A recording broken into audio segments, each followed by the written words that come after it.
A Christmas Carol by Robert Herrick. That sweeter music can we bring than a carol, for to sing the birth of this our heavenly King. Awake the voice, awake the string, heart, ear, and eye, and everything. Why does the chilling winter's morn smile, like a field beset with corn, or smell, like to a mead new shorn, thus on the sudden? Come and see the cause, why things thus fragrant be.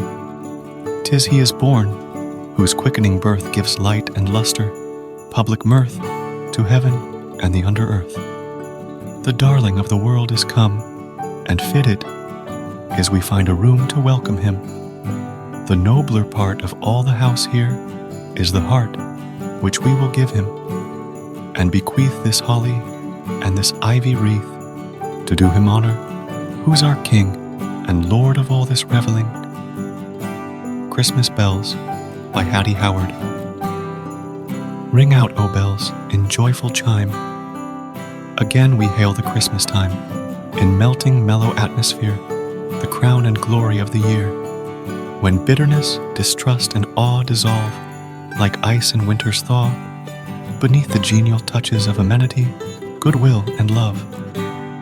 When flowers of affection grow, like edelweiss mid-alpine snow, in lives severe and beautiless, unused to warmth or tenderness.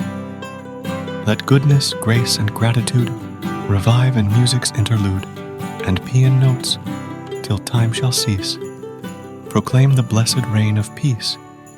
Ring, Christmas bells. For at the sound, sweet memories of him abound, who laid aside a diadem to be the babe of Bethlehem. The Christmas Letter by Helen Leah Reed. I'm always glad when Christmas comes, and yet I'd like it better if Mother wouldn't bother me to write a Christmas letter to Uncle John and Cousin Kate and dear old Grand Aunt Gray, and all whose presents come to me from places far away. Of course I love my presents, and if givers should forget her, no little girl, my mother says, need write a Christmas letter. For oh, my ink makes awful blots, though I try to do real well, and when you write them out of school, all words are hard to spell. I mean to mind my mother, she's so kind I would not fret her, but when she says, "Stop playing, dear, come, write this Christmas letter," that's just the thing I hate to hear, and if I dared, I wouldn't remember how to hold a pen. I'd make believe I couldn't. Christmas Toys by Edwin C. Ranck. Say, I like toys, Christmas toys. Remember when we were boys long ago? Then you were a kid, not a beau. And on Christmas Day, oh say, we got up in the dark and had a jolly lark round the fire. The cold air was shocking as we peeped in our stocking, and way down in the toe, now say this is so, Dad placed $1, made me holler. Yes, sirree, they were good to me. Remember Jim? Mean trick I did him. You know Jim was surly? Well, I got up early, took his $1 out, and put a rock in his sock. Gee, he was mad, went and told Dad. But Daddy just laughed and said, "Might's well be dead if you couldn't have fun." Then for spite, I kept that $1 till night. Funny, seeing these toys made me think of us boys. But now, gee, Christmas ain't like it used to be. Christmas Eve by Charlotte, Druitt Cole.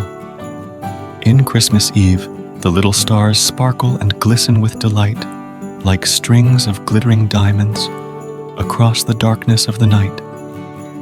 On Christmas Eve, the little stars dance in their places in the sky. I would go and trip with them if I could only climb as high. On Christmas Eve, the little stars sing merry carols all night long. But oh, I am so far away, I cannot even hear their song. On Christmas Eve, the little stars sparkle and dance and sing till dawn. And I am singing too, because tomorrow will be Christmas morn. The Christmas Stocking by Lizzie Lawson. I don't believe that Santa Claus will come to you and me, said little crippled Nell. "'Cause we are so poor, you see. And then I don't believe the chimbley's wide enough for him. Do you think that Santa Claus will come when all the lights are dim?" "Of course he comes to everyone, dear, whether rich or poor." "Now go to bed, dear Nell," said Nan. "He'll come tonight, I'm sure." I don't know if by chimney or if by stair he crept, but sure enough he visited the room where Nellie slept. He brought a golden orange and a monkey red and blue that climbed a little wooden stick in a way I couldn't do. He hung them in Nell's stocking, and Nan was right, be sure, that Santa Claus loves everyone however rich or poor.